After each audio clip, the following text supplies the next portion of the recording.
নমস্কাৰ বন্ধু বান্ধৱীসকল, মই আজি এটা ভিডিঅ'লৈ আপোনালোকক সকলোকে স্বাগতম জনাইছোঁ। আৰু এয়া মই সাজি আছোঁ, দেখিছে নহয়, ধৰিব পাৰিছে। আজি মই এঠাইত যাম, আপোনালোকক দেখুৱাই থাকিম, চাই থাকিব। এতিয়া মই আজি সাজি গৈছোঁ, ৰাতিপুৱাই ৰেডি হৈ গ'লোঁ। মানে আজি মই যাম, আমাৰ আজি সেইদিনা ভণ্টিহঁত আহিছিলে, ভণ্টিহঁতক মই ভাত খোৱালোঁ। 6 মাহ 7 মাহ 8 মাহ বুলি কৈছিলোঁ।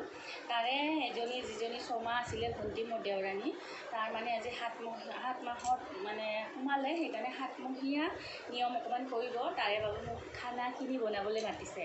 এতিয়া যাওঁ, ৰেডি হৈ ল'লোঁ, খানাখিনি বনাই মেলি তাতে কিমানখিনি পাৰোঁ ভিডিঅ' বনাই মেলি আপোনালোকক ভাবিছোঁ দেখুৱাম।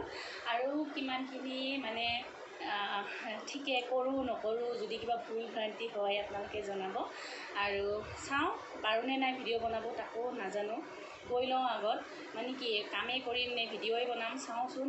কাৰোবাক যদি পাওঁ ধৰিবলৈ ভিডিঅ' বনাবলৈ, তেতিয়াহে বনাব পাৰিম ভাবিছোঁ। কিমানখিনি নিয়ম, কি নিয়ম কৰোঁ আপোনালোকৰ ওচৰত মানে শ্বেয়াৰ কৰিম। আৰু সেইটো কাৰণে ভিডিঅ' বনাম বুলি ভাবিছোঁ। আৰু এতিয়া মই সাজি কাচি ৰেডি হৈ গৈছোঁ, কেনেকুৱা লাগিছে জনাব। আজি মেখেলা চাদৰ পিন্ধি লৈছোঁ, যিহেতু এইবিলাক নিয়মত অলপ এনেকৈ কাপোৰ পিন্ধিলে ভাল লাগে। আৰু চব কামতে চব জেগাতে মানে কুৰ্তি পেণ্ট এইবিলাক ইমান এটা ভাল নালাগে। সেইকাৰণে আমাৰ যিযোৰ একদম পৰম্পৰাগত ড্ৰেছ, সেইযোৰ পিন্ধি লৈছোঁ। আৰু মানে মেখেলা চাদৰ এতিয়া যাওঁ, গৈ মেলি কিমানখিনি পাৰোঁ আপোনালোকক দেখুৱাই থাকিম, চাই থাকিব। তাৰপিছত আহিয়ে কেৰাহীখন উঠাই দিলোঁ প্ৰথমে, একদম মানে আহি আৰু বেলেগ আপোনালোকক দেখুৱাবলৈ সময় নাই, ডাইৰেক্ট কেৰাহীখনতে দেখুৱাইছোঁ। কেৰাহীখন উঠাই দিলোঁ, তেলো গৰম হৈ আহিলে, তাতে মই এতিয়া প্ৰথমতে গৈ মেলি পিঠাখিনি ভাজিব লৈছোঁ। কাৰণ অকণমান পিঠা চিঠাও খুৱাব লাগে যিহেতু, সেইকাৰণে পিঠা কেইখনমান ভাজি লৈছোঁ। বেছিকৈ নাভাজোঁ, কাৰণ তাক 11টা মানৰ ভিতৰতে খুৱাব দিছে, মানে সময়টো দিছে যিহেতু পুৰোহিতে। সেইকাৰণে মানে একদম খৰধৰকৈ গোটেইখিনি গৈ মেলি আৰু ৰেষ্ট কৰিবলৈ সময় নাই, গৈয়ে আগত ৰন্ধা বঢ়াত লাগিছোঁ। পিঠাখিনি ভাজি থৈ এইফালে পায়স উঠাই দিয়া হৈছে, এইখিনি পায়সখিনিও এইফালে লৰাই আছোঁ। তাৰপিছত পায়সখিনি উঠাই দি ভণ্টিক সিফালে চাব দি এইফালে মেইন চোলাখন পাতি লৈ চাকি এগছি মানে ধূপ চাকি জ্বলাই মেলি অন্নপূৰ্ণা মাৰ নাম লৈ মই ইফালে ৰন্ধাত লাগিলোঁ। ইফালে ভণ্টিহঁতো ইফালে ৰান্ধি আছে। অন্নপূৰ্ণা মাৰ নাম লৈ ইফালে মই কেৰাহীত উঠাই দিলোঁ প্ৰথমতে পটল ফ্ৰাই। পটল ফ্ৰাই মানে যিখিনি ফ্ৰাই কৰি লোৱা, মানে 7টা যিহেতু 7মহীয়া নিয়ম, সেইকাৰণে 7টা তাক খোৱাকৈ 7টা ভাজি চব্জি এনেকৈ বনাম। আৰু সেইকাৰণে মই প্ৰথমতে মানে পটল ফ্ৰাই বনাই লৈছোঁ একদম খৰধৰকৈ। তাৰপিছত ভাতকেৰেলা ফ্ৰাই, এনেকৈ মানে কেইটামান ফ্ৰাইয়ে বনাই ল'ম। আৰু তাৰপিছতহে বাকী চব্জিখিনি বনাম। আৰু আমাৰ ভাতকেৰেলাখিনিও ধুনীয়াকৈ ফ্ৰাই হৈ আহিলে মচমচীয়াকৈ, এইখিনি এতিয়া নমাই থৈ দিম। এইখিনি নমাই থৈ তাৰপিছত মই এটা আলু এনেকৈ পাতলকৈ কাটি চিপছৰ দৰে এনেকৈ কাটি এইখিনিও ভাজি উলিয়াই দিম। এনেকৈ মানে কেইটামান ভাজি বনাই ল'ম। আৰু দেখিছে নহয়, এইকেইটা এনেকৈ ভাজি বনাই লৈছোঁ। তাৰপিছত এইফালে পনীৰৰ আলুখিনিও ফ্ৰাই কৰি লওঁ, যিহেতু ফ্ৰাইৰ কাম চলি আছে, সেইকাৰণে ফ্ৰাইয়ে কৰি লওঁ প্ৰথমতে। এইফালে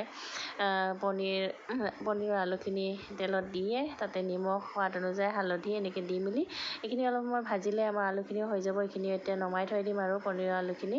আৰু আলুখিনি ফ্ৰাই হৈ গ'লে চব্জিকণ হওঁতে সময় নালাগে। এইফালে আমাৰ পনীৰৰ আলুখিনি ধুনীয়াকৈ ফ্ৰাই হৈ গ'ল। এইফালে তেল গৰম হ'ব দিছিলোঁ, মানে আলুখিনি ফ্ৰাই কৰি উলিয়াই থৈ তাতে অকণমান তেল দি বাদাম অকণমান ভাজি থৈছোঁ। কাৰণ এটা ভাজি বনাম যিহেতু, সেই ভাজিখিনিত বাদাম দি দিম। আৰু লেচেৰা আলু যিহেতু ভাজি, সেইকাৰণে বাদামখিনি ফ্ৰাই কৰি থৈ দিলোঁ। তাতে ভাবিলোঁ মই কেইখনমান নৰসিংহ পাত যিহেতু ঘৰতে আছে, কেইখনমান দি দিওঁ ভাজিখনত, তেতিয়া খাবলৈও ভাল লাগিব, গোন্ধটোও ভাল লাগিব। সেইকাৰণে নৰসিংহ পাত কেইখন যেতিয়া আনি দিলে, মই এতিয়া এইখিনি ফ্ৰাই কৰি আছোঁ আৰু মচমচীয়াকৈ। আৰু নৰসিংহ পাত খাই কোনে কোনে ভাল পায় জনাব, যিহেতু পেটৰ কাৰণেও বহুত ভাল এইটো খোৱা। কিন্তু এনেকৈ খোৱাটো ইমান ভাল নহয়, তথাপিও আৰু আজি এনেকৈয়ে খাওঁ। তাৰপিছত অকণমান জিৰা আৰু জলকীয়া ফুটাই লৈ তেলত ভাজিখিনি দি দিলোঁ। তাতে দিলোঁ সোৱাদ অনুযায়ী নিমখ, আৰু তাৰপিছত হালধি দি মেলি এইখিনি অলপ সময় ভাজিলে আমাৰ ভাজিকণ ধুনীয়াকৈ ৰেডি হৈ যাব। প্ৰায় হৈয়ে আহিছে, দেখিছে নহয়, যিহেতু লেচেৰা ভাজি বেছিকৈ একদম সিজিও আহিব নালাগে।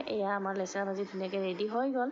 এতিয়া এইখিনি ধুনীয়াকৈ নমাই লৈ যিখিনি মই প্ৰথমতে বাদাম আৰু নৰসিংহ পাত ভাজি থৈছিলোঁ, সেইখিনি ইয়াতে এতিয়া দি দিম। আৰু ধুনীয়াকৈ এয়া দেখিছে নহয়, তেতিয়া আৰু ভাজিকণ খাই আৰু ভাল লাগিব, তাৰ সোৱাদটো মানে দুগুণ বাঢ়ি যাব আৰু তেনেকুৱা। বাদাম যিহেতু এডাল লেচেৰাৰ লগত যদি দুটামান বাদামো মুখত যায় তেতিয়া খাই ভাল লাগিব, সেইকাৰণে এনেকৈ দিছোঁ আৰু। তাৰপিছত এনেকৈ একদম যিহেতু নিৰামিষকৈ বনাইছোঁ, গোটেইখিনি নিৰামিষে আৰু, কোনো পিঁয়াজ নহৰু মানে আদা আছে, পিঁয়াজ নহৰু কোনো ব্যৱহাৰ নাই আৰু। তাৰপিছতে এয়া তেলখিনি গৰম হোৱাৰ পিছতে ভাজিখিনি নমাই লৈ তেলখিনি গৰম হোৱাৰ পিছতে এয়া ভেন্দি মছলা যিহেতু বনাম, এইখানে ভেন্দিখিনি ফ্ৰাই কৰি লৈছোঁ দীঘল দীঘলকৈ, সেইকাৰণে ভেন্দি মছলাত দীঘল দীঘলকৈ থাকিলে ভাল লাগে আৰু। তাৰপিছত ইফালে ভণ্টিক মই ইফালে কি বনাব দিছোঁ এয়া দেখুৱাইছোঁ আপোনালোকক। দাইল বনাইছে তাই, পনীৰখিনি ফ্ৰাই কৰিব দিছোঁ। এইফালে পায়স আমাৰ ৰেডি হৈ গ'ল, পায়সখিনি নমাই থৈ দিয়া হ'ল, তাকে অকণমান দেখুৱাই দিলোঁ আপোনালোকক। আৰু ইফালে পটলখিনিও ধুনীয়াকৈ ফ্ৰাই হৈয়ে গৈছে প্ৰায়, বেছিকৈ ফ্ৰাই কৰিব নালাগে কাৰণ এইখিনি আকৌ মই মছলা দি ভাজিমেই। তাৰপিছত এইফালে জিৰা আদা কেঁচা জলকীয়া পেষ্ট সেইখিনি ৰেডি কৰি থোৱা আছে। আৰু এইফালে চব্জিখন বহাই দিলোঁ, আপোনালোকক আৰু দেখুওৱা নহ'ল। চব্জিখন একেবাৰে নিৰামিষ যিহেতু চিম্পুলকৈ বহাইছোঁ। প্ৰথমতে মই অকণমান পাঁচফোৰণ, তেজপাত, জলকীয়া এনেকৈ ফ্ৰাই কৰি লৈ তাৰপিছত ইয়াতে দি দিছোঁ চব্জিখিনি, যিখিনি কাটি থোৱা আছে, ৰঙালাও, পটল, ভল, জিকা যি আছে আৰু মিক্স চব্জি, সেইখিনি দি মেলি এইখিনি এতিয়া লৰাই দিছোঁ। আৰু সেইফালে পস্ত, দৈ, কাজু এনেকৈ পেষ্ট কৰিব দিছোঁ। আৰু ইফালে আমাৰ মানে চব্জিকণ ধুনীয়াকৈ হৈয়ে গৈছে প্ৰায়, মই বনাই আছোঁ আৰু মোৰ ঘামি জামি অৱস্থা একেবাৰে বেয়া, বহুত গৰম লাগিছে। মই গৈ মেলি 9:30, 10টা মানৰ পৰাই পূৰা ৰান্ধাত লাগিছোঁ আৰু ধৰকৈ। আৰু এনেকৈ সেইফালে চবেই মিলি যোগাৰ কৰি আছে, মই বনাই আছোঁ, চবেই যোগাৰো দি আছে, চবেই বনায়ো আছে আৰু এনেকুৱা। তাৰপিছত ইফালে ভণ্টিয়ে পনীৰখিনি ফ্ৰাই কৰি আছে, মানে পনীৰ যিহেতু 1.5 কিলোমান হ'ব, সেইকাৰণে ভণ্টিয়ে এইফালে ফ্ৰাই কৰি আছে, মই এইফালে বনাই আছোঁ। গোটেইখিনি প্ৰায় ৰেডিয়ে হৈ গ'ল, দেখিছেই নহয়। আৰু চবেই মিলি একদম মানে খৰধৰকৈ কৰি আছোঁ, যিহেতু সময়ত দিব লাগিব, সেইকাৰণে আৰু। এইফালে যিখিনি আমাৰ ভাজি লাগিছিলে, ভাজিখিনি গোটেইখিনি ৰেডি হৈ গ'ল। এইফালে ভেন্দি মছলা বনাম, পনীৰ বনাম, তাকে আপোনালোকক কৈ দিলোঁ আৰু। এইফালে বেচন অকণমান গুলি থৈছোঁ, তাৰ কাৰণে চপ বনাই দিম ৰঙালাও, সেইকাৰণে আৰু। তাৰপিছত এইফালে আমাৰ চব্জিখন প্ৰায় হৈয়ে আহিছে, এইখিনি অলপ সময় ভাজিলে আমাৰ চব্জিখনো হৈ যাব। চব্জি নমাই মেলি তাৰপিছত আৰু বাকীখিনি বনাম আৰু। মানে একদম জেঠিয়ে কৈ আছে টাইমটো হৈয়ে গ'ল বুলি, সেইকাৰণে এয়া চব্জিখনো হৈ গ'ল, চব্জিখন নমাই দিলোঁ। নমাই মেলি তাতে অকণমান জিৰা আৰু জলকীয়া ভাজি মেলি তাতে যিখিনি মই মছলা পেষ্ট কৰি থৈছিলোঁ, আদা,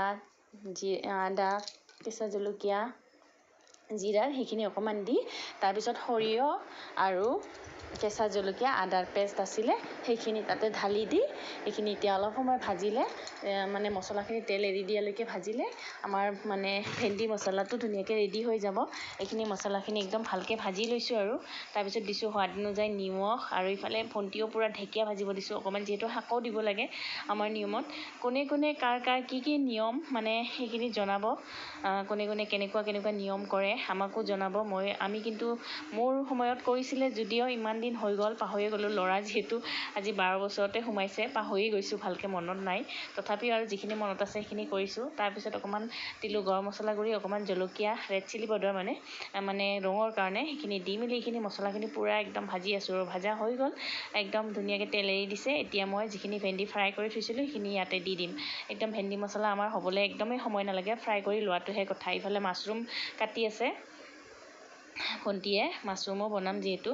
তাৰপিছত এইফালে আমাৰ ভেন্দি মছলা ৰেডি কৰি থৈ দিলোঁ, সেইখিনি আৰু আপোনালোকক নেদেখুৱালোঁ। তাৰপিছত এইখিনি পনীৰ মছলাখিনি মানে পনীৰখিনিত মই এইখিনি কাজু, পস্ত আৰু দৈৰ পেষ্টখিনি, আলুখিনিতো ফ্ৰাই কৰাই আছিলে, অকণমান জিৰা আৰু পাঁচফোৰণ ফুটাই মেলি তাৰপিছত এই আদা জিৰা পেষ্টখিনি দি মেলি অলপ সময় ভাজিলে, তাতে আলুখিনি দি অলপ সময় লৰাই লৈ তাৰপিছত যিখিনি মোৰ কাজু, পস্ত আৰু দৈ অকণমান দি ধুনীয়াকৈ মিক্সাৰত একদম ফেটি লৈ আহিব দিলোঁ জেঠিক। সেইখিনি মছলা দি দিলোঁ, ইমান যে মানে বকি থাকোঁ নহয়, আৰু সেইখিনি মানে দি দিলোঁ আৰু যি আছিলে আৰু দি দিলোঁ, আপোনালোকে ধৰিব পাৰিছে। দি মেলি এইখিনি আমাৰ পনীৰ চব্জিখিনিও ধুনীয়াকৈ ৰেডি হৈ গ'ল, দেখিছে নহয়। পনীৰ চব্জি মানে একদম নিৰামিষকৈ বনাবলৈ একেবাৰে ইজি। এতিয়া একদম খৰধৰকৈ টাইম হৈ আহিছে, এতিয়া চব্জিখন নমায়ে জল্দি তাৰ কাৰণে ৰেডি কৰি আছোঁ। এয়া দেখিছেই নহয়, তাক প্ৰথমতে এনেকৈ ৰেডি কৰি দিছোঁ। এইফালে পনীৰ চব্জি বাঢ়ি ল'লোঁ, লৈ মেলি এইফালে তাৰ কাৰণে এইখিনি সজোৱা হ'ল, দেখিছে নহয়। পায়স, দৈ মিস্তি, তাৰপিছত পনীৰ চব্জি, পিঠা, তাৰপিছত এইফালে যিহেতু 7বিধ ভাজি চব্জিৰে দিব লাগে, সেইকাৰণে 7বিধ এনেকৈ ভাজি চব্জি এনেকৈ ৰেডি কৰি দি দিলোঁ। ইফালে ফল মূল লৈছোঁ 7টা, তাৰপিছত মিঠাই লৈছোঁ 7টা। এনেকৈ মানে আমাৰ নিয়মত বুলি নহয়, মোৰ নিয়মত যিখিনি কৰিছিলে মই সেইখিনিয়ে কৈছোঁ আৰু সেনেকৈ কৰিছে। তাৰপিছত এয়া ভণ্টিক অকণমান জেঠিয়ে প্ৰথমতে নিয়মখিনি কৰি দিলে, তাৰপিছত ময়ো অকণমান খুৱাই দিলোঁ আৰু আশীৰ্বাদ হিচাপে, যাতে ভালে কুশলে হয় আৰু আহে আলহী নতুন। সেইকাৰণে সেনেকৈ তাক অলপ মিঠাই চিঠাই খুৱাই দিলোঁ, সুস্থ হৈ যাতে সুস্থ শৰীৰে যাতে ঘৰত লৈ আহিব পাৰে তাৰে আশাৰে। আৰু আজিৰ ভিডিঅ'টো ইমানেই। নিয়মখিনি হৈছেনে নাই আপোনালোকে জনাব।